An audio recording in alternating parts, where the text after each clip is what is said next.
Pardon? J'ai tout imprimé, ouais. Non, quoi? C'est bien fait, mais non, je parle. Ça s'enregistre maintenant pour la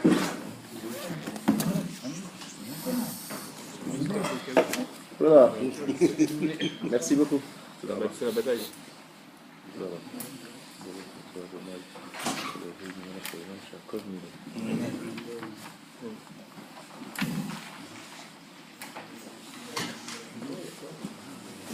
Voilà, messieurs.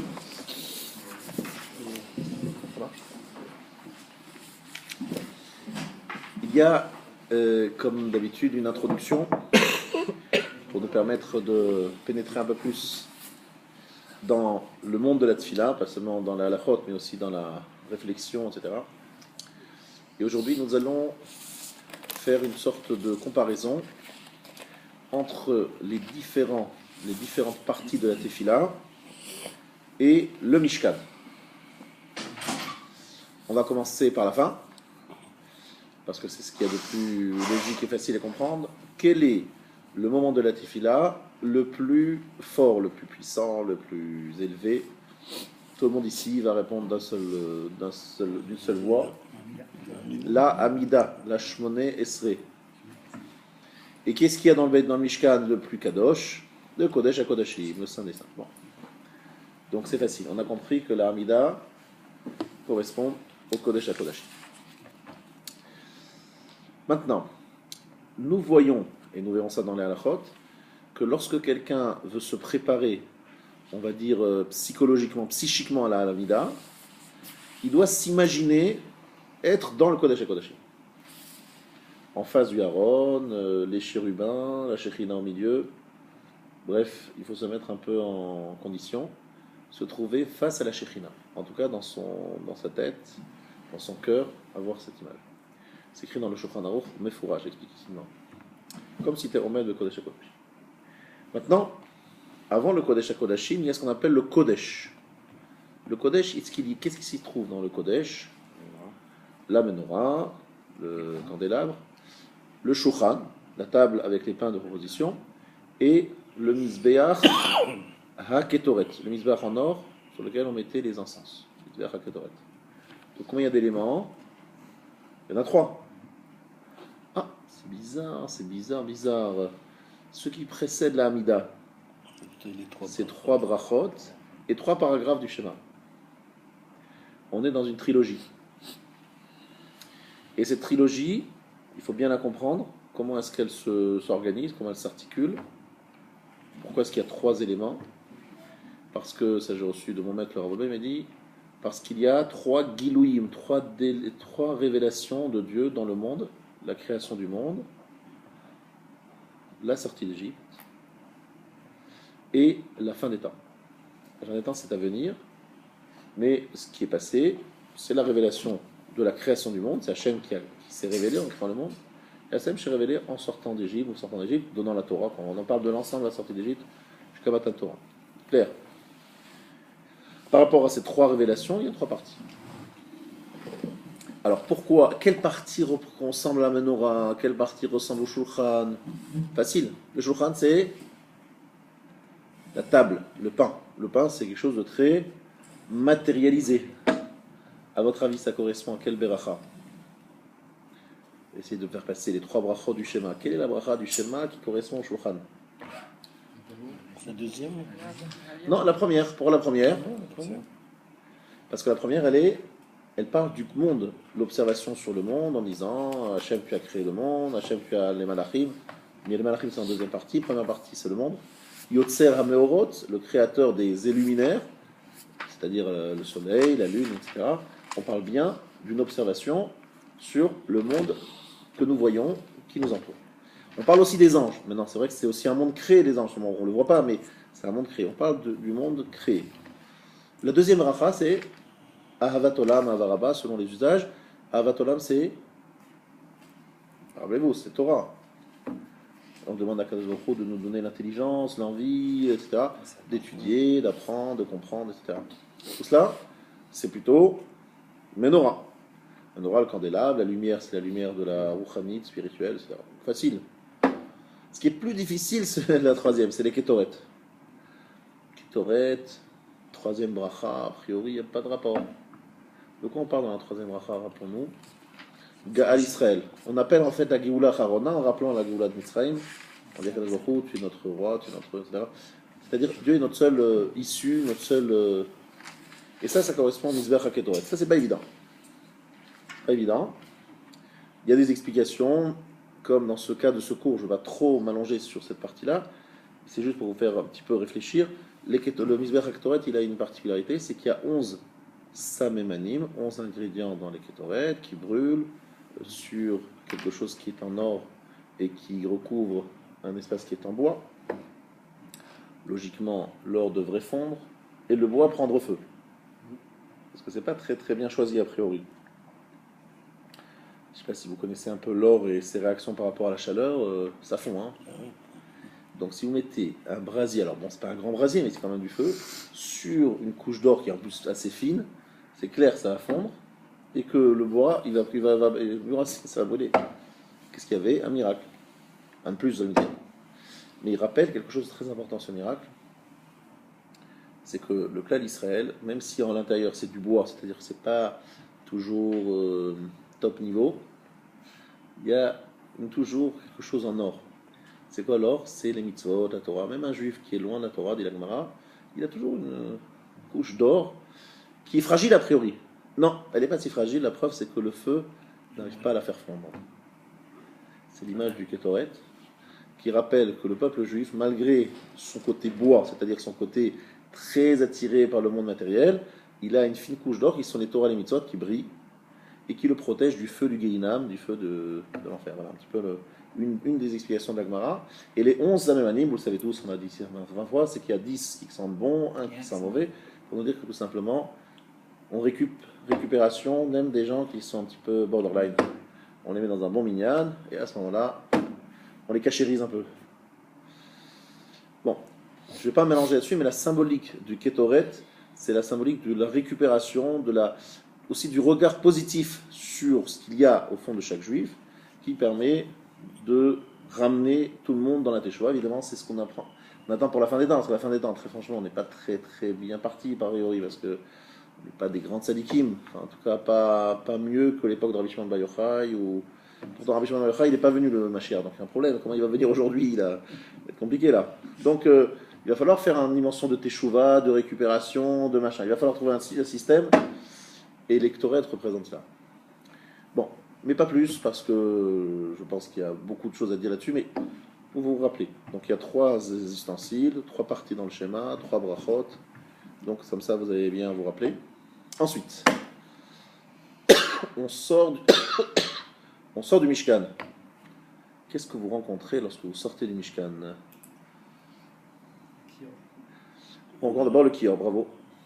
Il n'est pas tombé dans l'erreur que j'attendais. Kior. Mais autre chose encore avant. Après, alors voilà, ça la question qui va claire. Il y a le Oulam, il y a l'antichambre. Non, Mishkan. Ah, attends. Je parle du Mishkan, pas du Beth Amikdash. Il y a le Mizbeach HaOla. C'est quoi le Mizbeach HaOla? Le Mizbeach sur lequel on apporte des sacrifices. Alors, est-ce qu'il y a dans la Tfila quelque chose qui vous font penser au Mizbeach HaOla?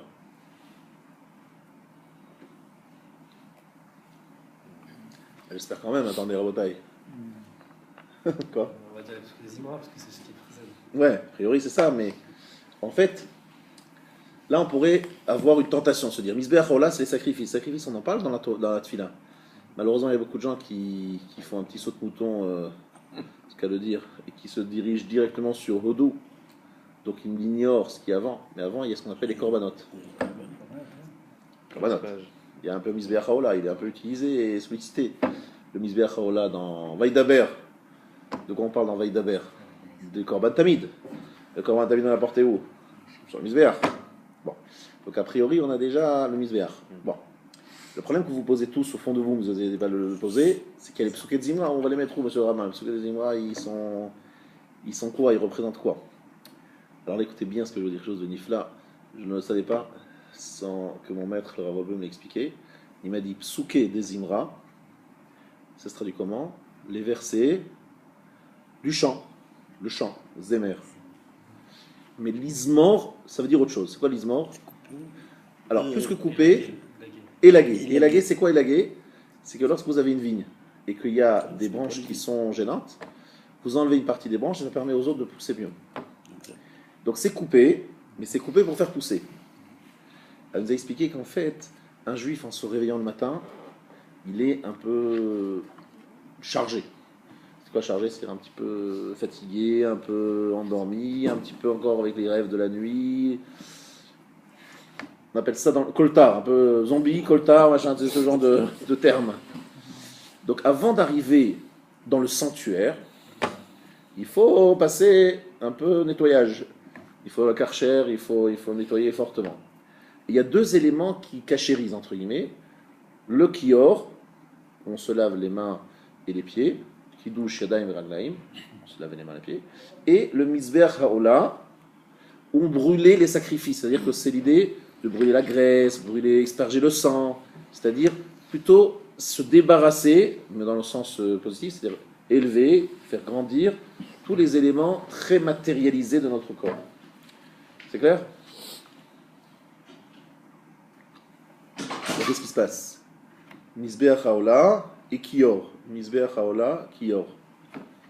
Vous avez bien compris que Psouké des Zimra, les Psoukim sont là pour nous faire chanter, c'est sûr, mais surtout pour essayer d'élaguer, c'est-à-dire de chasser les mauvaises pensées, l'approche négative du monde et de voir les choses autrement. C'est pour ça que dans les Psouké des Zimra, il y a tous les fondements de l'Aïmouna qui sont écrits dans les fameux Mizmorim de David Ameler. Et normalement, on est censé, en relisant ça le matin, de se renforcer dans sa Aïmouna et d'élaguer, c'est-à-dire de se débarrasser des fantasmes de la nuit. Vous savez, celui qui dort la nuit, il rêve de plein de choses. Des bonnes choses pour certains, des moins bonnes choses des fois. Et donc il faut se débarrasser de ces fantasmes, de la paresse, de l'endormissement. Et pour cela, il y a deux éléments fondamentaux. Le korban haola, c'est-à-dire le brûler et nettoyer kiddush yadayim veraglaim. C'est pour cela que nous avons deux effets qui sont les corbanotes qu'on lit avant Odou, et après les psouké des Zimra, les chants de David qui sont là pour faire un petit nettoyage. Est-ce que c'est clair? Donc vous voyez, la tfila et le mishkan. Tfila, mishkan. Donc normalement, ce qu'on est censé faire, c'est venir à la tefila complètement, entre guillemets. Donc on arrive à la tfila, on est encore un petit peu, on va dire, dans le kolta. Donc on commence par les brachot. Les brachot, c'est quoi? C'est remercier Hachem pour chaque étape de notre levée. Vous savez, hein, on va aux toilettes, on dit Hachayatzar, on se lave les mains, on dit Netiat Yadayim, Elokai Neshama, on commence à respirer, on se dit tiens, Hachem nous a rendu notre âme. Ensuite, on fait Birkat Torah, évidemment, puisqu'on va commencer à étudier. Et puis après, il y a chaque étape du lever. Prenons un exemple. On va voir si vous avez bien compris. Zokev Kefufim, facile celui-là. Zokev Kefufim, c'est ceux qui se lèvent, c'est se lever. Lorsqu'on arrive à se lever, bon Hachem, c'est pas évident, il y a des gens qui ont du mal à se lever le matin. Pas pour des raisons de paresse, c'est que pas le pauvre, ils ont des problèmes de santé. Matir Asurim. Il délivre ceux qui sont enfermés. C'est qui cela? Qui est enfermé? Qui est dans une prison? Ben, des fois, le lit, c'est une prison parce qu'on est sous les couvertures, on a beaucoup de mal à sortir de la couette qui nous enferme. Ça s'appelle la paresse, la phlémingite aiguë, une prison très très très très forte. D'accord? Donc Matir Asurim. Ensuite, Roka Haaretz Alamaim. Sous ce terme bizarre, ça veut dire tout simplement que je pose les pieds par terre. Haaretz Alamaim, la terre sur l'eau, c'est que j'ai une base. Je pose les pieds, je passe dans l'eau, j'ai de la terre ferme. C'est lorsque je pose mes pieds par terre. Ozer Israël Bigvura. Je mets la ceinture. Oter Israël Betifara, je mets ma kippa, je mets mon chapeau, etc., etc. Je ne vais pas vous traduire chaque mot de la bracha, mais sachez que les brachot sont là pour marquer les différentes étapes du lever.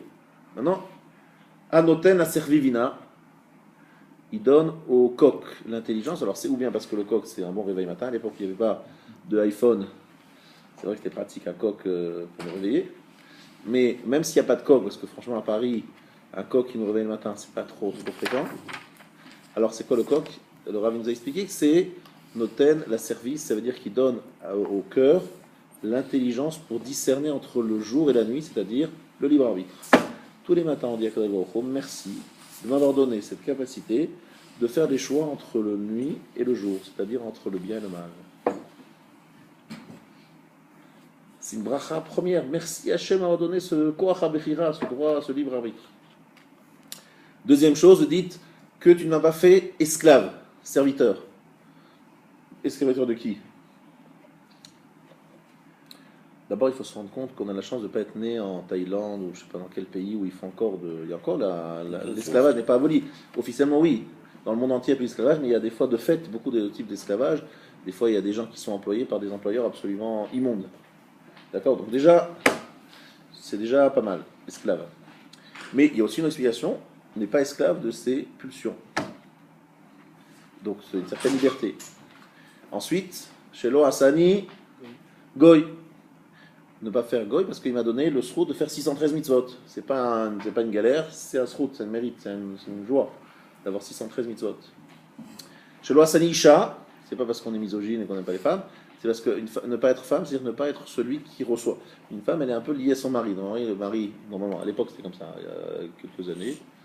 Le mari venait à la maison, il donnait des directives, il était mashpia, c'est lui qui donnait. Et la femme, elle, savait traduire ce qu'il apportait son mari. Aujourd'hui, c'est un peu l'inverse des fois, mais bon, on va essayer de se dire que peut-être que ça peut exister dans certains couples. Donc le Rav nous disait, c'est pas dans le sens négatif. Ah, tu m'as pas fait femme, merci, oh là là, être femme, c'est une catastrophe. C'est pas dans ce sens-là.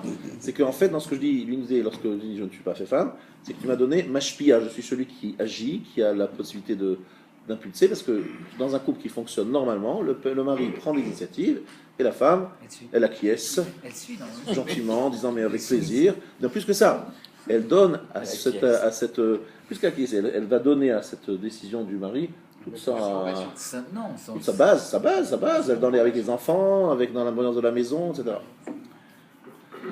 Non, on ne parle pas évidemment des petites bêtises de savoir quoi cuisiner le soir. C'est que le mari vient et il dit voilà, j'aime la Torah, j'aime les mitzvot, je crains Dieu. Et la femme, elle arrive à transmettre ce message de Torah, de Yirat Shamayim aux enfants, à l'ambiance dans la maison, etc. C'est-à-dire, elle sait transmettre, traduire ce travail. Donc, chez Lo Hasani Isha, je suis celui qui impulse. Maintenant, la femme, elle peut dire chez Hasani Kirsono, c'est aussi une autre dimension. Bon, c'est pas le sujet d'aujourd'hui vraiment de trop manger là-dessus, mais pour montrer que les différentes brachot représentent une prise de conscience chaque jour de mon état. Et au niveau du fait que je suis juif, homme et non pas esclave. Deuxièmement, que j'ai le libre arbitre. Troisièmement, que j'ai la santé pour me lever, pour me déplacer. J'ai assez qui m'a donné de quoi m'acheter des chaussures, c'est pas rien. Des habits, Malbi Shaormi, il m'habille. Chaque jour, je remercie Hachem, etc. Ça, c'est l'entrée de jeu là. Là, on rentre dans. Tout simplement, c'est le démarrage. Merci pour tous ces cadeaux. Il ne faut pas s'habituer. Ensuite, on passe au korbanot, parce qu'on arrive au Misbéach, qui est l'entrée du Beth Amikdash. On se lave les mains avec le souké des Imra et les korbanot. On lave un petit peu, on nettoie un petit peu, et puis on peut commencer à rentrer dans le Kodesh avec les trilogies dont j'ai parlé tout à l'heure. Est-ce que c'est clair ce que je viens d'expliquer? Bien que ce soit clair, le Mishkan, la Tefila. Tefila, Mishkan, c'est très proche. Maintenant, je ne suis pas rentré dans tous les détails pour ne pas être lourd. Est-ce que c'est clair? Pourquoi je vous dis tout ça? C'est qu'un juif, souvent le Rav il nous disait, si vous avez un office où les gens vont très très vite, il l'a écrit dans son livre aussi plusieurs fois, il a dit, il n'y a pas d'excuse en disant je ne peux pas faire la tefila avec Havana. Tu commences très en avance, tu t'arranges juste pour commencer la Hamida en même temps que le Tzibour. Ça s'appelle Tfila Betzibour. Ça prend 1h30 pour arriver à la tefila, à la Hamida, il n'y a aucun problème. Alors le problème c'est qu'il y a un moment où on ne peut pas mettre les tefilines parce qu'il fait trop tôt. Bon, en ce moment ça commence à s'améliorer, on peut faire commencer plus tôt. En tout cas, on a le droit de commencer en avance, de prendre de l'avance en lisant les choses très lentement, à notre rythme. Tfila Betsibour, c'est commencer la Hamida avec tout le monde. Voilà. Est-ce que c'est clair, messieurs? Donc il n'y a pas d'excuse. Bien. Après cette petite introduction, je voudrais encore dire un mot sur la Hamida, la façon, l'état d'esprit au moment de faire la Hamida, au niveau Moussar, un petit peu pour nous donner un peu plus de cœur à l'ouvrage. Vous savez tous cette phrase qui dit Tfila beli kavana, kegouf beli neshama. Une tfila sans kavana, c'est comme un corps sans âme. Qui est l'auteur de cette phrase assassine? Difficile à entendre pour ceux qui sont un petit peu superficiels. C'est le Chovot Halevavot, un grand maître du Moyen-Âge, et qui dit que la tfila sans kavana, c'est comme un corps sans âme. Je pense qu'un corps sans âme, vous savez ce que ça veut dire. Un corps avec une âme, vous voyez la différence. Ça veut dire que la kavana, c'est pas quelque chose qui est juste un détail. C'est fondamental. Voilà. Alors, la semaine dernière ou la semaine d'avant, nous avions expliqué que principalement la première beracha.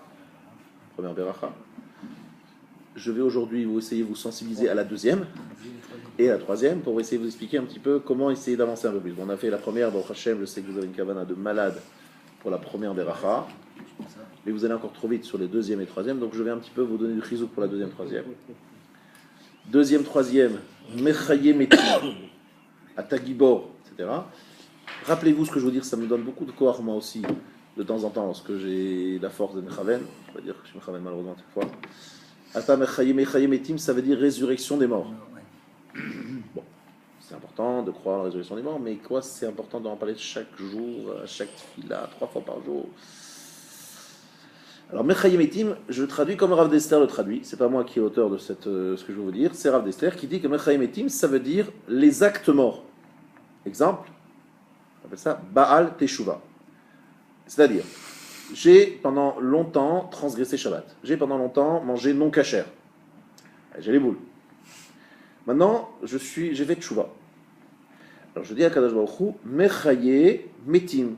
Tu fais revivre les morts. C'est quoi?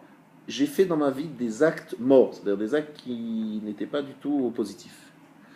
Maintenant, je fais Teshuva. Je te demande de faire en sorte que ces actes morts, c'est-à-dire des actes Avera, se transforment en mitzvah. Parce que celui qui est Baal Teshuva jusqu'au bout, ces Averot deviennent des Zachuyot. Comment? Eh bien, j'utilise tous les actes, les choses négatives que je faisais avant, mais dans la mitzvah. Par exemple, nous étions à Tzfat et nous avions un guide il y avait une autre vie avant. Et maintenant, Baruch Hashem, il a changé. Mais je suis sûr que ce qu'il a fait avant lui a permis de développer certaines forces, qu'on d'ailleurs on a pu apprécier. Et que cette force-là, il l'a mis dans la Gdusha. Il a transformé son bagage du monde pas très kadosh, et il l'a transformé dans le monde de la Gdusha. Ça lui donne un supplément, quelque chose de plus que quelqu'un qui n'a jamais goûté à ça. Donc il est Mechaye Metim. Il donne un sens, entre guillemets, à sa vie avératique, en utilisant les bonnes choses de son moment de Havera vers la mitzvah, et donc ça s'appelle un tikkun, c'est le tikkun de sa faute. Ça c'est Mechaye Metim. Mechaye Metim. Les mauvaises expériences nous permettent, les erreurs nous permettent des jours de prendre conscience, tout simplement, des bonnes choses. Et si on ne fait pas d'erreur, on a du mal à comprendre l'importance qu'on fait. En tout cas, beaucoup de gens arrivent au Emet en ayant utilisé tous les Averot. Exemple, Yitro, c'est ce qu'il a fait. Donc on est des Yitro, chacun, on se dit on va faire comme Yitro, on va utiliser toutes ces expériences négatives pour être un peu plus fort dans notre expérience positive. C'est à ça que je pense lorsque je dis Mechaye Metim. Tu fais revivre la mort, les périodes mortes, les moments morts, les actes morts, le temps mort, et tout revit. Ça c'est Mechaye Metim. Pour le rapprocher, c'est comme ça qu'explique le Rav Dessler. Donc, vous penserez à ça. Le reste, c'est des explications faciles. Atagibor, il fait Gvura shel Chesed, ça s'appelle Gvura shel Chesed, une Chesed très fort. Mati, il délivre ceux qui sont emprisonnés, il guérit les malades. Donc, c'est des gens qui sont déjà dans une situation difficile. qui peut délivrer, ouvrir cette situation, débloquer cette situation à tout moment. C'est un peu sa dimension de Mechayem Etim, c'est-à-dire la situation a l'air morte, finie, terminée, et il redonne une nouvelle chance. Vous comprenez, c'est ça que vous devez penser lorsque vous dites Mechayem Etim. Et la troisième rage de Bekitso, Ata Kadosh Veshimcha Kadosh, c'est rappeler que on rappelle 3 fois le mot Kadosh, parce que comme ça, même si on est seul, on dit 3 fois Kadosh. Pourquoi est-ce qu'on parle de 3? C'est quoi la Kedusha? La Kedusha, c'est dire que Kadosh Baruch Hu nous donne la possibilité de consacrer. Moi, je trouve magnifique. Je ne sais pas si vous vous rendez compte que c'est la Kedusha en traduction très facile, parce que Kedusha, on pense à Baba Saleh, il y a des tzaddik qui m'ont dit bon. Moi, je vais traduire ça dans des mots très proches de nous. Kadosh, pour aujourd'hui un juif du 21e siècle, lambda, un juif lambda, pas un tzaddik Sadolam. Kadosh, c'est de la chose suivante. Il se dit, attendez, j'ai la possibilité, j'arrive le Shabbat à vivre autrement. La semaine, je suis un peu n'importe où, mais le Shabbat, j'arrive à bien fermer tous mes appareils, être vraiment, vraiment concentré. Des fois dans ma vie, j'arrive à faire une tefila avec beaucoup, beaucoup de force. J'arrive à consacrer des instants, des moments, et me transcender. Donc cette dimension de Kedusha existe chez chacun d'entre nous. Maintenant, chez Baba Saleh, c'était 24 heures sur 24, et chez nous, c'est 1 minute par 24 heures. Bon, c'est pas tout à fait la même chose, mais quand même, on sait que, bon, des fois, peut-être un peu plus qu'une minute par 24 heures. On a cette force de Kedusha, c'est-à-dire de consacrer, de s'élever pendant un moment, et d'utiliser ces forces matérielles et de les concentrer vers la Kedusha. Donc ça, c'est Atakadosh le Shimcha Kadosh. On descend vraiment une lecture très, très, très basique.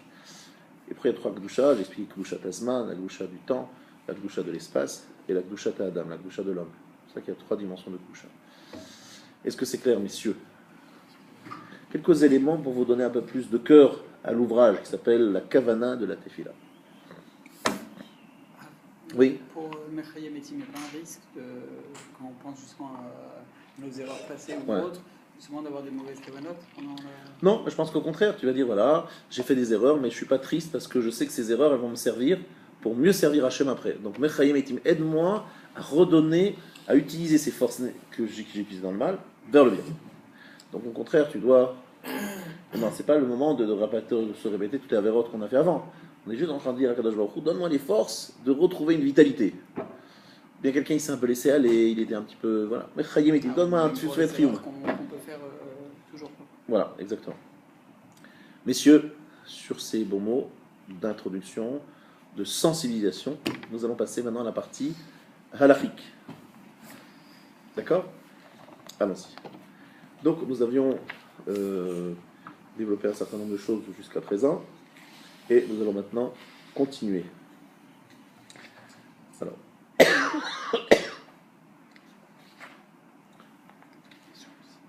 je rappelle une halakha qui est parfaitement liée à ce que je viens de dire. C'est dans le Siman Tzadik Bet 92. On a des Mishnah Torah. Vous pouvez vous en servir, c'est ouvert, c'est autorisé et c'est gratuit. Il se trouve là-bas et là-bas. Alors, dans le Siman Tzadik Bet Seif Dalet, c'est écrit Tsarir lichotz yadav. Il faut se laver les mains. Quand ça? Bamaï, avec de l'eau. Im yeshlo. S'il en a. Oui, mais imen l'eau, mais s'il n'a pas d'eau, Tsarir lachzor achareem. Il faut les chercher. Ad parsa. Parsa, c'est quand même 2 km et demi ou 3 km. Lorsqu'il marche et qu'il va avoir de l'eau dans sa direction, mais s'il faut faire marche arrière, il faut faire un retour d'1 km 100. Ça veut dire Aleph. Ça veut dire qu'en fait, il faut savoir que se laver avant de prier, ce n'est pas réservé au rabbin, je ne sais quoi, barbu. Être rabbin plus barbu. C'est non plus pas réservé aux Kohanim avant de faire Birkat Kohanim. Chacun d'entre nous, avant Mincha, avant Arvit, avant Shacharit, on doit se laver les mains. Alors, Shacharit, en général, on le fait parce qu'on fait la bracha Netiat Yadayim, on fait les brachot, etc. Mais on oublie avant Mincha, on oublie avant Arvit. En fait, on ne sait pas qu'il faut le faire. Alors, première chose, de l'eau. Deuxième chose, Kedi, un ustensile. Troisième chose, sans beracha. Sans beracha. Siman, Tzadik Bet, chapitre 92. Chez moi, c'est page 250. Donc ici, il faut se laver les mains. Maintenant, je n'ai pas d'eau. J'ai pas d'eau. Qu'est-ce que je fais? Alors, il faut que j'aille chercher devant, d'ailleurs, on m'a expliqué, si j'en ai pas. S'il a peur que l'heure de la tefila dépasse, Yanake Yada, Bitzror, Obeafa, Obechol, Mine de Manke. Il se nettoie la main avec Tzror Veafa. Voilà, ça paraît très bizarre. Tzror, c'est.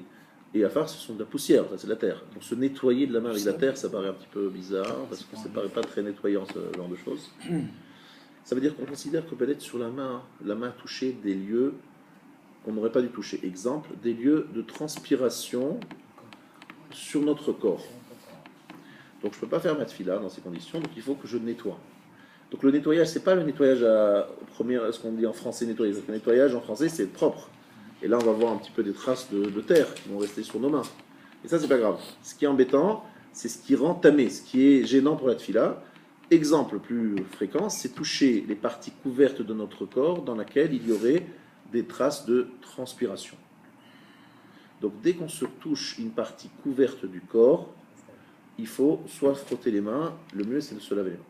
Est-ce que c'est clair, messieurs? Est-ce qu'avant une beracha à la maison, je suis obligé de me laver les mains? Non.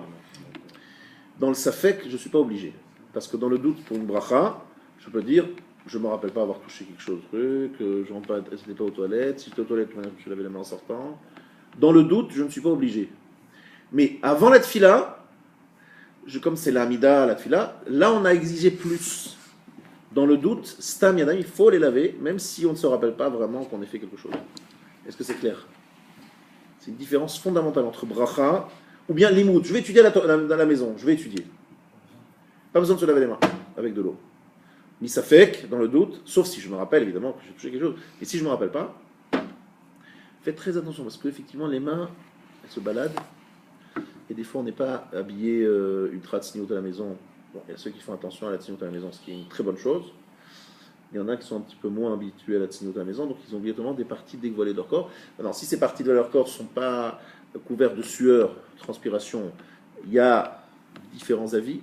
Évidemment, la plupart des poskim disent qu'il faut quand même se laver les mains si on a touché des parties couvertes habituellement de son corps, même s'il n'y avait pas de transpiration, même si on sort de la douche et que c'est du père nickel, c'est propre, etc. Bref, dans beaucoup de cas, il faut se laver les mains, même à la maison, et même pour faire une bracha, parce qu'on a touché ces parties couvertes. Vous vous frottez le cuir chevelu. Pour ceux qui ont encore un peu de cheveux sur le cuir chevelu, quelques cheveux qui restent en souvenir d'une période faste, eh bien, ils savent qu'en dessous, il y a souvent la transpiration. Ok? Donc il faut se laver. Même si c'est le cuir chevelu, on dit bon. Par contre, la transpiration de la figure, heureusement, parce que là, c'est bien compliqué, non, c'est pas nécessaire de se laver les mains. C'est que la transpiration des parties habituellement couvertes du corps, et ça inclut le cuir chevelu. Est-ce que c'est clair, messieurs? Est-ce qu'il faut absolument 3 fois chaque main ou une fois ça suffit? Non, 3 fois chaque main, c'est pas nécessaire, uniquement lorsqu'on se lève le matin, ou lorsqu'on sort d'une levaya, de l'accompagnement d'un mort, ou, etc., et éventuellement après à une relation intime. Et les chaussures, Éventuellement. quand on met les chaussures. Si on Et touche lorsqu'on pas met les l'endroit, chaussures, on met les chaussures par exemple, les chaussures également, tu as raison de le rappeler, les chaussures également, il faut se laver les mains avec de l'eau, et si on n'a pas d'eau, on frotte les mains sur les différentes choses que nous avons précisées tout à l'heure. Effectivement. Les chaussures aussi, ça pose problème. On a des chaussures super nickel, super propres, super belles, etc. Là-dessus, une grande discussion dans les poskim, on se lave même si on a des chaussures ultra nickel. Mais les lacets, non. Lacets, non. Mais si les lacets, en mettant les lacets, tu as touché les chaussures, ce qui est assez compliqué de ne pas le faire, il faudra se laver les mains quand même. Parce qu'il y en a qui disent que la chaussure, même si elle est propre, même qu'ils sont de saleté, la chaussure, elle est porteur de quelque chose qui rend impur. Je ne me demandais pas pourquoi, comment, etc. Je ne sais pas. À l'époque, c'était facile, la chaussure était sale, machin. Aujourd'hui, il y a des chaussures super nickel, celui qui marche sur l'asphalte et qui vient de sortir, qui vient de faire un petit bon. Bon, alors même sur les chaussures, c'est pas quelque chose qu'on comprend absolument, mais la chaussure, il faut se laver les mains, il faut se frotter les mains. Voilà. Oui. La chaussure, il faut se laver les mains donc, Ouais. avec le kili ou pas besoin de kili? Alors c'est toujours les katrila, a priori, c'est mieux de prendre un keli, mais il faut savoir que si on a de l'eau, même sans keli, d'après beaucoup de poskim, c'est tout à fait suffisant. Et si on n'a pas d'eau, eh bien on peut très bien frotter les mains sur, par exemple, une table, un habit, on a expliqué même un morceau de terre, sur un mur, etc. Est-ce que c'est clair, messieurs? C'est une habitude, hein, il faut un petit peu changer les habitudes, parce que je sens que ça, c'est pas très très intégré dans la tête de beaucoup de gens. On ne fait pas attention à tout ça. Avant une bracha, avant d'étudier, avant de faire la mida, c'est sûr, attention, passage obligé, nettoyage. Sauf si on est sûr que les mains, si on ne se rappelle pas que les mains ont touché ces endroits Donc là, on parle des parties couvertes du corps, où on considère qu'il y a de la transpiration. On arrive sous le Ah, Shabbat le matin, Shabbat on serre matin, la main de gens qui transpirent, etc. Oui. Alors, on commence si la tu t'es lavé mida, les on mains se avant, prépare. tu t'es lavé les mains avant, et que les gens, tu leur transmets, je te rappelle que la main, c'est un endroit habituellement ouvert, etc. Tu n'es pas obligé de craindre qu'il y avait Ruacha'a, qu'il était très transmis, des problèmes. Ça, non. Dans la rien, c'est pas un problème. Ok. Est-ce qu'on peut juste répéter, que c'est pas besoin de faire 3 fois. C'est ça que tu veux dire. On peut juste une faire une fois. 3 fois chaque main, ce n'est vraiment obligatoire que le matin au lever, en sortant d'un cimetière ou en accompagnant une personne à sa dernière demeure, ce qu'on appelle la levaya, ou bien après une relation intime. Après, tu trouveras Alpi Kabbalah, Alpi Nyanim, etc., des gens qui te diront il faut faire aussi 3 fois après avoir coupé les ongles, après être allé chez le coiffeur, après être rasé, en sortant du mikvé, etc. Tout ça, c'est un plus, c'est belle chose, c'est magnifique, sortant des toilettes aussi, mais halakha, c'est halakha, strict. Il n'y a pas de problème, tu fais bien une fois chaque main avec un keli et de l'eau, ata yotse, tu es quitte. Tu veux faire plus, rabat, machin, tout ce que tu veux. Mais nous, on parle d'halakha. Et les oreilles, l'intérieur des Oui, oreilles. c'est aussi si on touche. Attention, voilà, faire attention, il a raison de rappeler ça. On met la main là où on ne devrait pas la mettre, c'est vraiment à l'intérieur, dans des endroits qui sont un peu sales. Dans le nez, bon, ça se fait pas du tout, hein, on est d'accord, mais ni l'un ni l'autre, mais on parle de gens qui font pas attention, ben, il faut aussi effectivement se laver les mains. Dans la bouche. Parce qu'en Suisse, Dans la bouche, non, c'est pas un problème. En Suisse, il pose la question pour savoir sur le jean. Est-ce qu'on peut essuyer les mains sur le jean? Si on se gratte, quoi, c'est ça, il veut dire. Sur le jean. Sur. Non, se frotter sur le vêtement. Non, Sur le mur. Sur un vêtement. alors on déconseille de s'essuyer sur des habits, mais dans le cas où on n'a pas le choix, on se frotte les mains sur l'habit. Il y a toujours un mur. Raph, Oui. ça m'est quelquefois arrivé moi de me tromper, de faire Netilat. Comme généralement la journée on fait plus Netilat en alternance quand on sort Oui. des toilettes ou On autre. sort des toilettes. Mais ça m'est arrivé quelquefois d'arriver à faire Netilat pour faire Motzi et de partir là-dessus et après généralement je m'essuie et je refais. Alors dis une chose, à partir du moment où tu sors des toilettes et que tu veux te laver les mains pour faire Netilat Yadayim de Motzi, donc qu'est-ce que tu fais? Tu te laves les mains comme il faut, puisque tu veux manger du pain. Ça sert pour les deux, d'accord? C'est magnifique, ça sert pour les deux. Tu fais un Motzi Lechem Min Haaretz, et après tu fais un Shariat Tzav. Non mais là c'est pas le cas, là c'est des fois pour faire Motzi ou machinalement comme on fait plus, enfin moi je pense que la plupart des personnes font plus le Netilat alterné dans la journée, il y a plus d'occasions. Alterner dans la journée, là, c'est pas nécessaire. Alterner dans la journée, c'est nécessaire que le matin au lever. Si tu fais alterner dans la journée, c'est une erreur, c'est pas nécessaire. Même après les toilettes. Tu veux le faire comme ça? Je ne vais pas Ouais, t'empêcher, mais tu ne dis pas que c'est une halakha, quoi. Mais par contre, moi c'est plus le cas où ça m'est arrivé quelques fois de faire Motzi et d'avoir le doute si je l'ai fait en alterné par habitude ou si. Non, mais c'est une erreur ça, qu'on est c'est- en alterné, donc il n'y a pas de problème. Ok. Tu as une doute sur quelque chose qu'il faut. Donc tu t'es bien lavé les mains avec l'eau. Zéro, explique. Donc on fait Netilat Yadayim, Motzi, et après. Non, c'est un avis. Il y a un avis qui dit comme ça. Il y en a d'autres qui se lavent les mains, qui se frottent les mains sous l'eau et ils font un shayatzar, puis après ils se lavent les mains avec un keli. Ils font la bacha Netilat Yadayim. Ça, c'est l'usage que nous avons nous. Se laver les mains comme ça sous l'eau. On fait un shayatzar. Après, on prend un keli. Parce qu'une fois qu'on a utilisé un keli, on ne peut plus refaire la bracha Netilat Yadayim après, juste après, parce qu'on est déjà propre. Donc on est obligé d'abord de se laver les mains sans keli, puis après on se lave les mains avec un keli. Mais à l'université, on ne fait pas pour se nettoyer. Donc, Là, Non, on parle de quelqu'un qui veut manger après être allé aux toilettes. Un petit douche et Voilà. tu vois, genre, Pas le après, sang. être allé aux toilettes. Après être allé aux toilettes, il veut manger. Donc c'est pour ça qu'il a cette question-là, et j'ai répondu à ce que j'ai dit. Non, mais j'ai compris, mais il ne fait pas un Netilat Yadayim. Il fait un Netilat parce qu'il veut manger du pain. Il veut manger du pain. Voilà, on parle de ce cas-là, effectivement. on n'est pas quand tu sors de toilette. Est-ce que c'est un sujet si je dis le matin, Tu j'allais faire de besoin? Ouais, c'est un sujet parce que là, déjà là, ça me carre dedans parce que je suis pas dans, on n'est pas, c'est pas ce que je voulais parler. On n'est pas dans Ilchon Netilat Yadayim. Après, hors antenne, on en parlera, si tu veux, juste après le shiur. Maintenant, je voudrais qu'on avance un peu parce qu'on est sur le Chot Fila, d'accord? On n'est pas sur le Chot Netilat Yadayim, le Chot Bet Akisset, pardon. On est Bet Akisset, pas Bet Akisset. Donc, juste, là, j'ai résumé en quelques mots, quelques simanim. Juste, je vais vous les montrer dans les mots. Dans le Seif He du Siman Tzadik Bet. Rachat Yadav Shacharit. Il s'est lavé les mains le matin. Veisiach Da'ato. Et il n'y a plus pensé. C'est-à-dire, il n'a pas fait attention à ce que faisaient ses mains.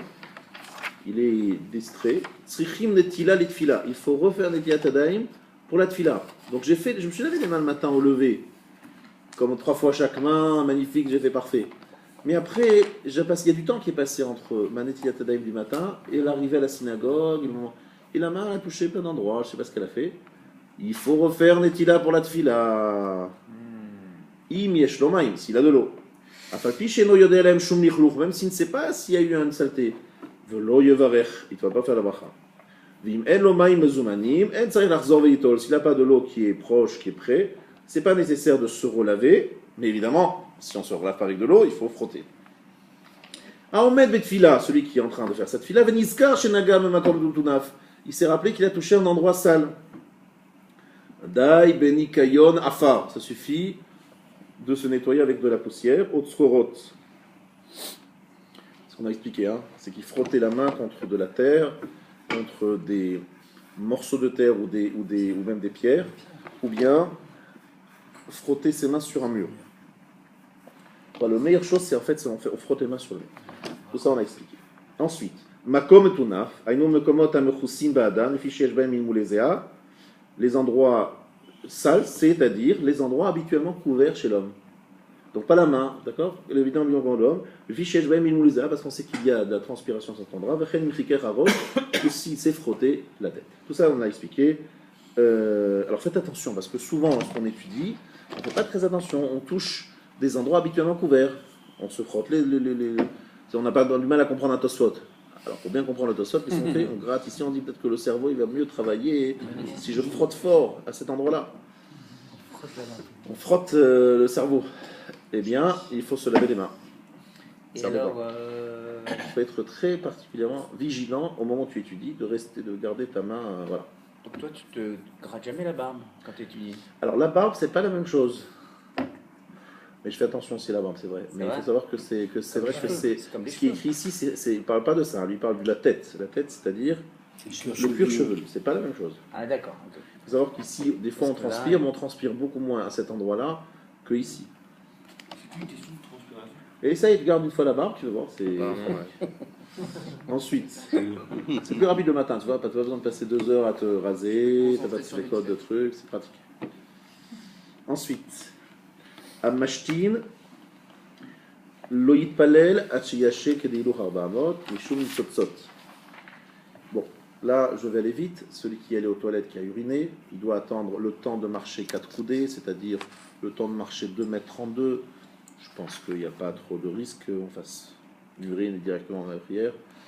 C'est quelque chose qui n'est pas pratique, qui n'est pas dans la pratique.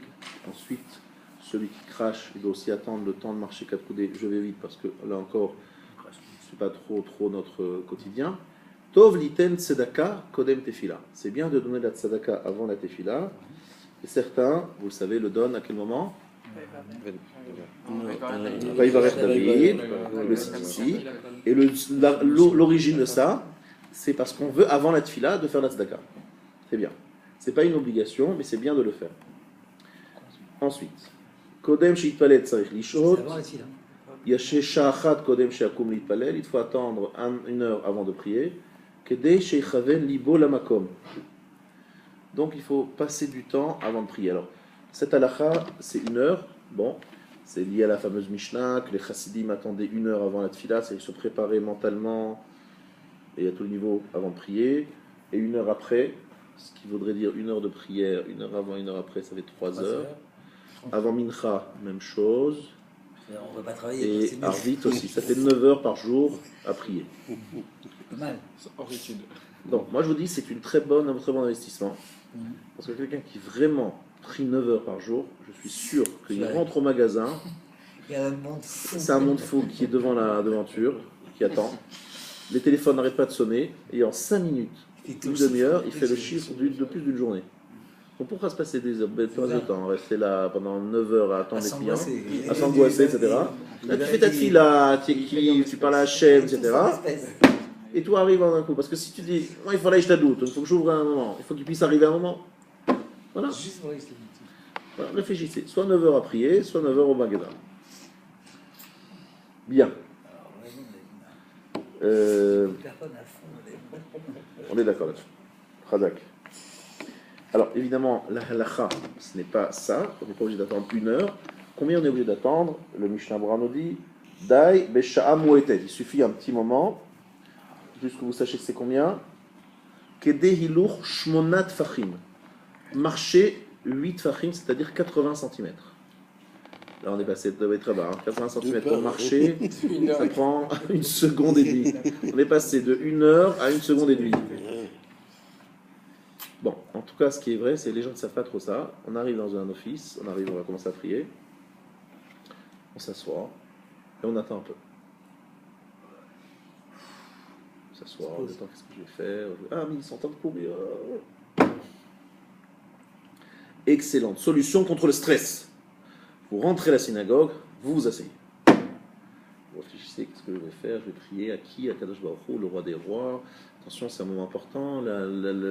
Si ma prière est écoutée, ben Hachem, il peut changer, le monde peut changer, il va savoir. On se met en condition, on s'assoit, parce que là c'est le moment, et après, on commence la prière. Ça a pris combien de temps? Très peu de temps. Ça peut changer la prière. Mais comme on est toujours habitué dans une société de stress, de course, etc., on n'a plus ces réflexes. Dommage. Ok? Et plus encore, venez en avance à la tefila. Dites-vous, je ne veux pas venir à l'heure, je veux venir en avance. Être à l'heure, c'est être en avance. Comme ça, je me fais un kiff.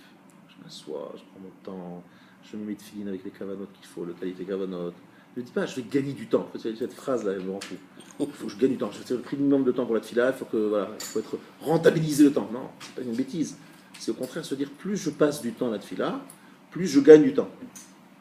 C'est dans le sens inverse. C'est pas que la tefila c'est un hall, c'est un massouille, c'est une charge, et plus vite on s'en débarrasse, mieux c'est. Non, au contraire, plus on prend du temps, plus c'est un excellent investissement. Donc, en plus qu'ici j'ai affaire à des gens, a priori, qui ont la foi, sinon je pense qu'ils ne seraient pas là ce soir.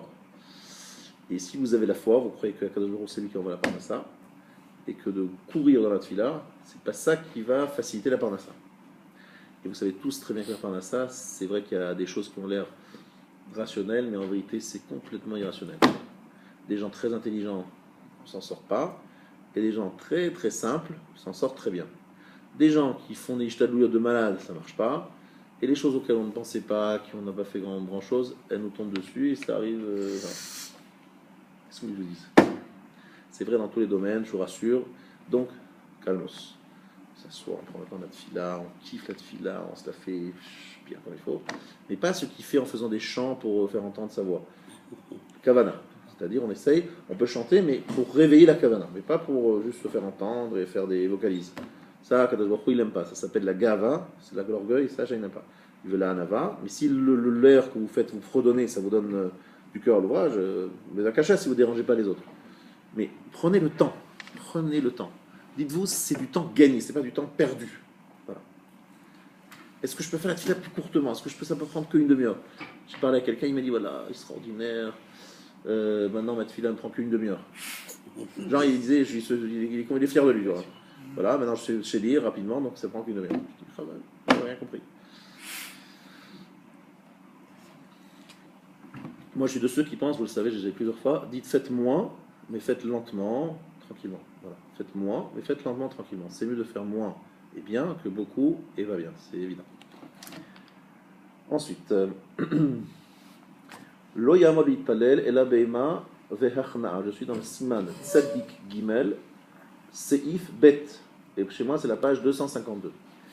Lo yamod itpalel la be'ema ve'achna. Il ne se tiendra pour prier que lorsqu'il est dans la crainte et l'humilité. Lo mitor srok, pas lorsqu'il est en train de rigoler. On a fait une bonne blague, une bonne séance de rigolade. Kalut roche, légèreté, dvarim betilim, les paroles futiles. Lo mitor kas, ni lorsqu'il est en colère. Et lo mitor simcha. Donc si quelqu'un il est coléreux, pas coléreux, il s'est mis en colère. Il s'est énervé grave sur son employé qui n'a pas fait le travail qu'il attendait de lui. Et l'heure de mincha arrive, et ce minyan à côté de son magasin, il y a un minyan, mais il est vraiment, vraiment très en colère. Question, qu'est-ce qu'il faut faire? Faut-il se forcer, faire le tfila avec le minyan alors qu'on est en colère, ou plutôt laisser le temps passer, se calmer un peu et prier sans colère? La réponse simple, il faut laisser la colère s'éteindre, d'accord, et prier seul. C'est vrai que les gens ils pensent pas à ça. Non, tu vas pas prier ça, tu vas là-bas, tu réponds au Kaddish, à la Kdusha, Amen sur la Chazara, mais tu attends d'être calmé, d'accord? Et comment tu peux être en colère sur un employé d'abord? J'ai pas compris. Ton employé il a fait une bêtise, il faut lui faire la remontrance, c'est ça, mais pourquoi tu es en colère contre lui? S'il a assez mal conduit, c'est qu'Hachem quelque part, ta parnassa, c'est pas lui qui te l'amène, c'est pas son attitude qui va te l'amener, tu le sais bien. Est-ce que tu le sais vraiment? Si tu es en colère, c'est que tu le sais pas vraiment. Quelqu'un qui ne fait que la ishtadlout et qui ne cherche pas, ne se dit pas que la parnassa vient de son employé, de sa relation, de machin, il doit se dire, Mina Shamaim, c'est pas venu, c'est pour le bien, c'est magnifique. C'est facile. C'est dur. Hein. C'est pas facile. Pardon? Quand on a un enfant qui obéit pas ou quoi, alors c'est des difficultés. On s'est en colère, voilà. C'est quelle démarche on doit avoir, quoi. Alors, vous avez un enfant qui est difficile. Qui tourne mal ou... Voilà, donc on est en cause, ça nous déplaît. Là j'ai parlé par ça, c'est pas la même chose. Hein. Tu es passé maintenant de parler avec l'éducation des enfants, tu es déçu parce qu'un enfant, il va pas dans le chemin que tu aimerais.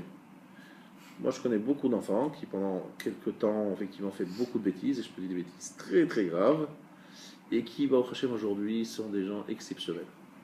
Donc il faut un peu de patience, tu fais la ishtadlout, tu sais de trucs, mais pas de colère. Ça sert à rien, mais la colère, tu lui apprends juste à être coléreux, quoi. Lorsque toi tu te mets en colère, tu dis à l'enfant, tiens, mets-toi en colère comme moi. Tu lui montres le chemin de la colère. C'est pas une bonne chose. Des fois, les enfants, surtout à l'adolescence, il faut avoir un peu de patience. Et là, dernièrement, je connais 2-3 personnes qui avaient des enfants extrêmement difficiles, mais je parle même de drogue, hein, je parle même plus, pas seulement de trucs.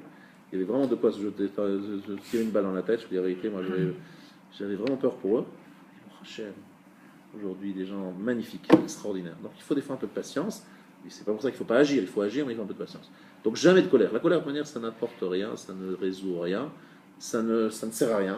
Donc ça ne vaut pas la peine, à quoi ça sert? Et c'est juste Assour Minatora de se mettre en colère. Assour Minatora, c'est Khelev, Khazir, c'est du porc, la colère. Assour, comme manger du porc, c'est interdit, se mettre en colère, c'est interdit. Ça veut dire, mais c'est facile à dire, monsieur le rabbin. Mais je ne suis pas en train de vous dire des choses faciles, je suis en train de vous dire des choses importantes. C'est pas toujours facile. Il y a des gens qui sont moins coléreux, donc c'est plus facile pour eux.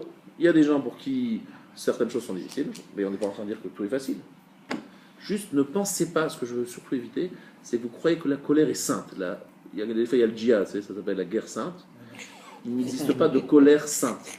Ça existe chez Moshe Rabbeinu, ça existe chez nous lorsqu'on veut éduquer les enfants et qu'il faut leur montrer la gravité de ce qu'ils ont fait. Donc on se fait semblant d'être en colère pour qu'ils comprennent que c'est grave, mais la colère, on ne la connaît pas, nous. C'est juste un semblant de colère pour faire passer un message. Sinon, il n'y a pas de colère sainte, de colère kadosh, de colère mitzvah, ça n'existe pas. Et Yaakov avec Rachel. Yaakov avec Rachel, eh bien, il s'est fait reprendre vertement. Akadosh Baruch Hu lui a dit, c'est comme ça qu'on parle? C'est ça qu'il a dit Akadosh Baruch Hu. C'est écrit dans Midrash. Moi, j'aurais pas dire ça, c'est Midrash qui l'engueule Yaakov. C'est comme ça que tu parles à Yaakov, à Rachel, ta femme? Il s'est pris une sacrée punition à cause de ça. Bref, donc la Torah, elle laisse pas justement, elle donne des exemples de grands de notre peuple qui se sont mis en colère, et elle dit, c'est une erreur. Il n'y a jamais une colère qui n'était pas... Il n'y a pas d'erreur. Apprenez. Pardon? Il y a un semblant de colère justifié, pas une colère vraiment... Non. Exprès de t'énerver avec ton fils qui a 3 ans. Si tu as besoin... Non, je parle d'un enfant qui est plus âgé, il faut qu'il comprenne que c'est grave ce qu'il a fait, donc tu fais... Ou bien si tu es rabbin d'une communauté, les gens se laissent aller, tu dois te mettre en colère, mais d'une façon purement de façade. Et pour passer un message. Ça, c'est les colères cachées. Une colère, les autres colères sont toutes Assour Minatora. Assour Lichos. Oui, les Midot Raot, c'est Assour Minatora. Donc quand quelqu'un nous énerve, une tierce personne elle nous énerve dans la rue. Max, tu travailles, tu te dis non, j'ai pas envie de mettre en colère. Donc en fait, tous les jours, mis à part les autres qu'on peut faire Ouais. sans s'en rendre compte, Ouais. les avérotes, tous les temps. Ah, mais ça, je te rassure, hein, ça, si tu veux. Coléreux ou pas coléreux. Tu dis Je fais une parenthèse que j'ai reçue de ma on n'est pas dedans. Non, je vais te dire quelque chose. Ça tombe bien parce que Mina Shamaim, c'est cette semaine. C'est Parashat Mishpatim cette semaine, on est d'accord? On est d'accord. Et le Rav Wolbe, chaque année, Parashat Mishpatim, il nous disait, le Rav Israël Salanter, Zichrono Livracha, son Yartzeit, l'année de son décès, le jour anniversaire de son décès, c'était Parashat Mishpatim. Et pourquoi, s'il est mort, Parashat Mishpatim? Parce que le Rav Israël Salanter rappelait l'importance des mitzvot ben Adam la Chavero. Parce que très souvent, les gens, dans leur accès religieux, dans leur volonté religieuse, ils investissent beaucoup ben Adam la Makom, mais ils laissent tomber les ben Adam la Chavero. Et il faisait remarquer que dans beaucoup de cas, ben Adam la Makom, c'est des Isurim de Rabbanan, et toutes les relations entre les hommes sont en général des Isurim Torah, des Isuré Torah. Pratiquement tous sont des Averot sur des interdictions de la Torah. Alors que dans beaucoup de cas, dans Ben Adam la Makom, c'est Midrabanan. Donc nous, on est mezalzel, on méprise la relation avec l'autre, alors que c'est l'Issouri Torah, et on est beaucoup plus makpid sur des choses qui sont souvent midrabanan dans les sols parce que c'est une nature humaine d'être plus portée vers la relation avec Hachem, moins vers la relation avec les hommes. Mais rappelle-toi de ça. Lorsque tu te mets en colère contre quelqu'un, souvent tu fais des Issouri Torah. Un, parce que tu te mets en colère, c'est un Issour par rapport à toi-même, et deuxièmement, parce que tu blesses quelqu'un. C'est pire que manger du porc. Donc en général, on choisit le Shulchan Aruch, il a 4 parties. On ne peut pas dire qu'on choisit le Chelek Aleph, Ilchot Fila, ouais, c'est bien. Trop de fête, là, je pioche, c'est bon. Ça, je prends. Mais il y a une autre partie qui s'appelle Chelek Choshen Mishpat. Choshen Mishpat, c'est Mishpatim, justement. C'est la relation avec les gens. Ça, je squeeze. Qu'est-ce que je veux là? Ça, bon, c'est pas la Torah, c'est de bon sens, c'est le bon sens. Il faut être un bon. Non, ça n'existe pas. Il faut prendre le Shulchan Aruch, c'est apprendre, laisser. C'est les 4 parties. Et c'est tout. Even Haezer, la femme. Là aussi, il faut que tu te conduises avec ta femme de façon impeccable. Tu fais des erreurs avec ta femme, là-haut on te dit, monsieur, c'est bien gentil, tu étais bien sur 2 différents postes, mais Even Haezer, tu dois te marier. Sinon, c'est trop facile. Si tu choisis une partie Shulchan Aruch et que tu squeezes les autres, c'est trop facile. La Torah, c'est un bloc. On prend tout, on prend rien. Maintenant, on n'arrive pas à tout faire, tu as raison, c'est difficile. Alors, il faut se travailler, mais il faut au moins être conscient qu'on a tout à faire. Au moins être conscient de cela. Ça, c'est Mishpatim. Il dit que Rav Israël Salanter, c'était un de ses grands combats, c'est de rappeler aux gens l'importance de Ben Adam la Chavero. Savoir que lui, il faisait attention à des choses, mais même pas au Par exemple, sa Amida, il allait plus vite lorsqu'il y avait des gens qui l'attendaient pour ne pas les faire attendre. Et lorsqu'il faisait une fila tout seul, mais alors là, ça prenait beaucoup plus de temps. Comme dans les Rabbi Akiva d'ailleurs dans la Gemara, il faisait plus vite cette fila lorsqu'il y avait le tzibour qui l'attendait. Il faisait attention des Ben Adam la Chavero. Je vais raconter une histoire magnifique, il faut que je me lâche.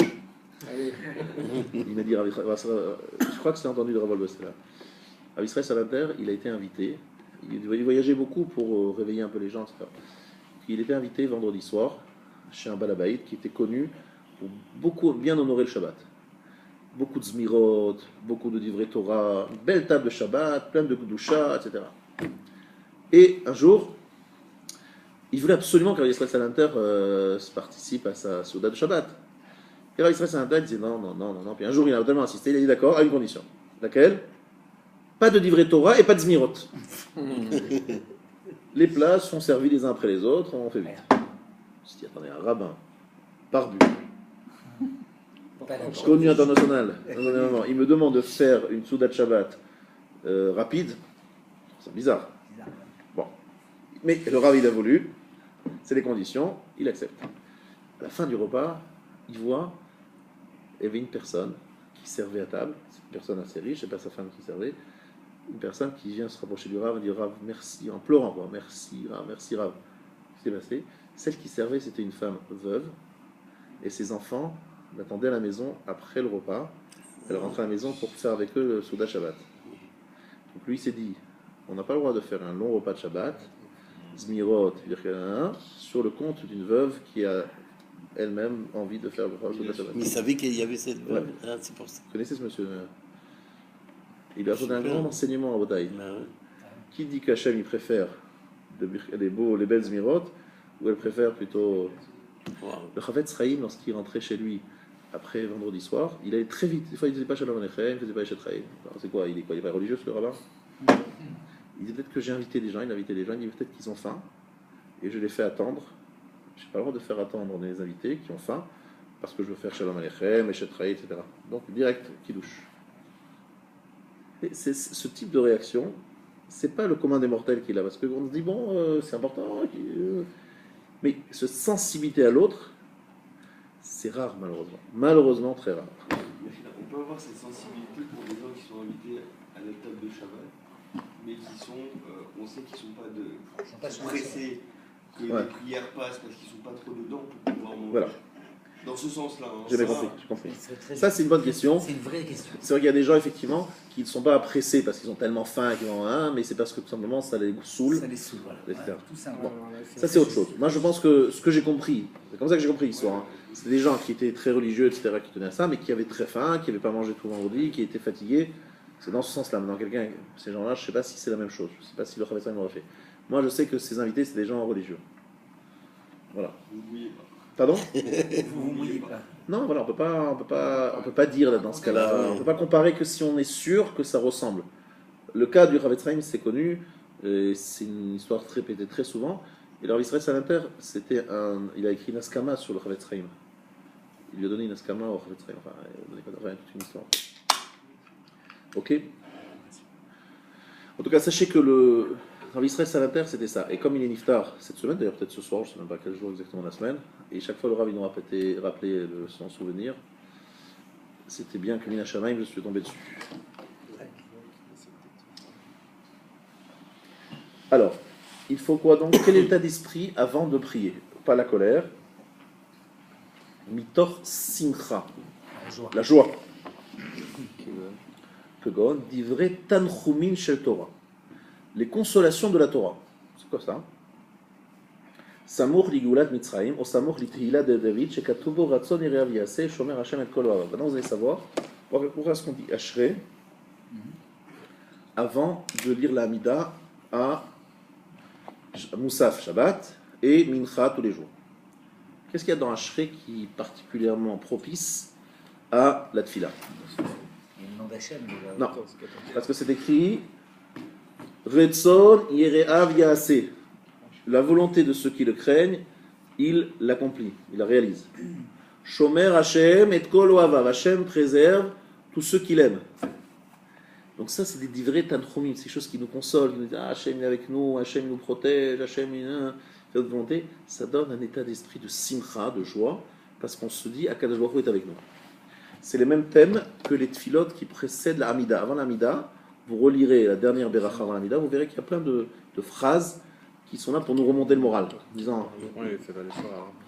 on ne le fait pas le soir. Si, le soir aussi, dans la tfila qui précède la Hamida, tu as avant Ashkivenu, le long paragraphe qui termine par Gal Israël.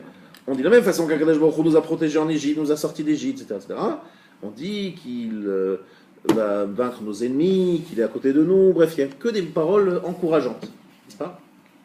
C'est clair? Dans le Seif Gimel, on ne se lève pas pour prier lorsqu'on est dans un jugement, ni dans une halakha. Il ne faut pas qu'il soit perturbé par une halakha. C'est-à-dire, il a étudié un sujet complexe et la tête, elle travaille dans ce sujet, il n'a pas la tête claire. Il vaut mieux faire halakha psuka, des halakhot tranchées, comme ce que nous faisons ce soir. Et pas un pilpoul, parce qu'un pilpoul, on risque d'être perturbé par des réflexions, etc. Maintenant, c'est quand même simcha, parce que lorsqu'on étudie, on est plein de joie. Mais si on étudie des choses qui sont complexes, on risque pendant la tfila de continuer à y réfléchir. Donc vous savez ce qu'il faut faire avant la tfila, étudier des choses tranchées, faciles. Aosek betzorke tzibur, que osek batora dami, perouche l'inyan lamon mitocho litpalel, shegam zu simcha ilo sheosek betzorke tzibur. Quelqu'un qui s'occupe de tzorke tzibur, des besoins de la communauté, c'est équivalent à l'étude de la Torah. Et ça s'appelle quelque chose qui donne de la simcha. Vous entendez? Les gens qui s'occupent du communautaire, c'est des gens qui sont pleins de joie. Parce qu'ils s'occupent d'une mitzvah.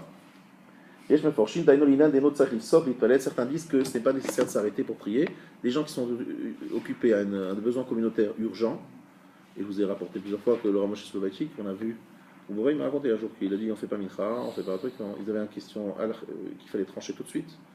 qui sont communautaires de première importance, le Rav ne fait pas la tefila. Pourquoi? Parce qu'il fallait trancher. Et il n'était pas arrivé à la conclusion. Et donc ça repousse la tefila. C'est plus important que la tefila. Il doit mitzvah, il doit occuper une mitzvah, n'est-ce pas? Maintenant, les Gdolé Israël aujourd'hui, je n'ai pas vu faire ce genre de choses. J'étais chez eux la semaine dernière, je n'ai pas l'impression qu'ils sautent des tfilotes. Pas l'impression. Sauf à Belsi. Pardon? Non, c'est autre chose. C'est un autre problème. Le problème là-bas, c'est un problème d'horaire. Ouais. Mais chez les Ashkenazim, lituaniens qui font attention aux horaires, ou les Sfaradim d'ailleurs qui font attention aux horaires, je n'ai pas vu, mais peut-être que je n'ai pas vu des situations complexes et urgentes. En général, les situations qui se présentent à eux, on peut attendre après la tefila, il n'y a pas d'urgence. Mais si par exemple il y a une urgence, eh bien cette halakha elle reste. Quelqu'un qui est au sec, Betzorke, Tzibour, s'occupe des besoins de la communauté et que les besoins exigent une réponse rapide, eh bien la tefila elle saute. C'est besoin de la communauté ou c'est besoin d'une personne? Les besoins de Tzorke Tzibour, les besoins de la communauté. Tu as raison. Est-ce que si par exemple c'est un besoin d'une personne en particulier et que cette personne a besoin d'aide et que ça ne souffre aucun retard et qu'il y a la tefila ou ça, effectivement, dans certains cas aussi, ça peut passer après. C'est vrai. Tout ça, c'est des questions d'halakha complexes, je ne peux pas répondre de façon trop large, mais tu as raison, ça peut s'entendre que quelqu'un puisse faire sauter une office parce qu'il s'occupe d'une mitzvah, par exemple, quelqu'un qui va racheter je vous donne un exemple qui s'est passé. Il y avait au Maroc, histoire vraie évidemment, au Maroc, il y avait, je crois, une période je ne sais pas quel groupe ethnique kidnappait des enfants juifs, les amenait dans des camps, et après les envoyait je ne sais où, impossible de les retrouver. Et pourquoi les kidnapper, comment les kidnapper? Je crois qu'en tout cas le but c'était en fait de les déjudéiser, ça c'est sûr. Et le Rav Moshe Tzovatik, je ne sais plus lequel grand maître de la génération, il a dit que pendant Shabbat, il fallait transgresser Shabbat pour aller dans ces camps, parce qu'une fois qu'ils étaient dispersés, ils étaient introuvables. Donc c'est un cas de pikuach nefesh, mais pas de danger de mort dans le sens mort physique, mais c'était une mort spirituelle. Donc ça s'appelle aussi pikuach nefesh, et qu'il fallait Shabbat, se lever, y aller en voiture, tout ce qu'il fallait pour pouvoir les récupérer. Ça existe malheureusement encore aujourd'hui, lorsqu'il y a des jeunes filles qui se laissent entraîner par des Arabes, qui les séduisent et qui les emmènent après dans des villages, etc. Je ne sais pas si vous êtes au courant de ce que fait Yad Achim, c'est de récupérer des jeunes filles juives qui ont été séduites par des Arabes et qui sont prises et qui ne savent plus s'en sortir, etc. Des fois, il peut y avoir une situation un peu comparable. Mais dans ces cas-là, Pikuach Nefesh, Dochet, Kol HaTorah Kula, Shabbat inclus. Donc là, vous voyez, il faut savoir dans la vie évaluer les choses. C'est ça que je voulais vous apprendre ce soir en fait. Shulchan Aruch, c'est un ensemble. Tu vois, je veux dire, donc tu as une mitzvah de se prier, c'est sûr, mais il y a d'autres mitzvahs aussi. Des fois, il y a des choses qui sont prioritaires. Et c'est pas facile de connaître le poids des choses. Et en général, les Gdolé Israël, ce qu'on découvre chez eux, c'est cette capacité de regarder l'ensemble de la Torah, d'embrasser l'ensemble du Shulchan Aruch et de peser le pour et le contre. Et de se dire, voilà, dans ce cas-là, etc. C'est leur force.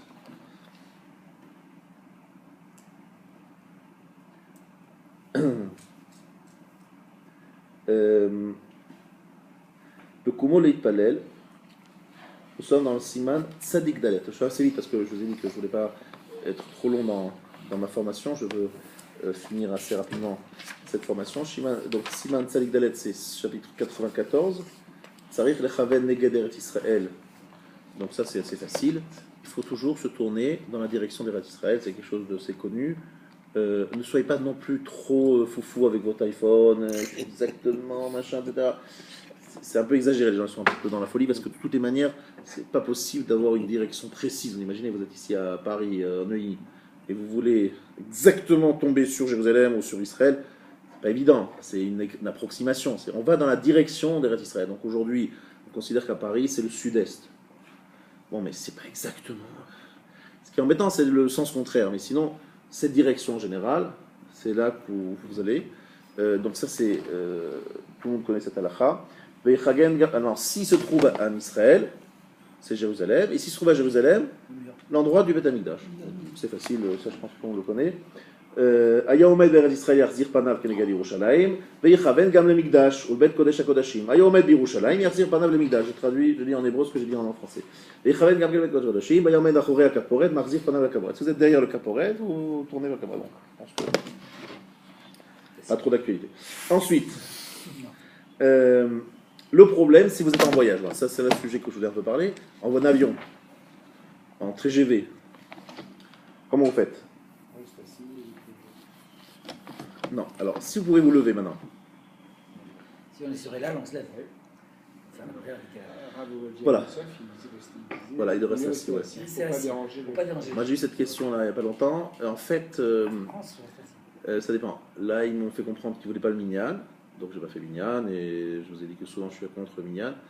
Dans un avion ça dérange, etc. Mais il m'a dit si vous êtes deux, priez debout, ça ne les dérangeait pas, on s'est mis sur un côté. On était deux à prier juste avant la shkia. Ça ils m'ont dit il n'y a pas de problème, ça ne nous dérange pas. Donc on a prié debout, c'est mieux quand même de prier debout si on peut. Maintenant la direction. Alors là, très souvent, c'est pas évident dans un avion, donc c'est facile, on va vers Israël, donc a priori on a la bonne direction, non? Et si on va dans le contraire, c'est clair, voilà, c'est bien. Oui, mais ce que je voulais montrer, c'est qu'il y avait d'autres considérations. C'est que dans un autre côté, il y avait le toilette qui s'ouvrait de temps en temps, il y a des femmes qui passent, des machins, etc. Des fois, il y a d'autres considérations qui font qu'il vaut mieux des fois ne pas être dans le sens des Israël, pour ne pas avoir les yeux qui se baladent sur des choses qui ne doivent pas se balader.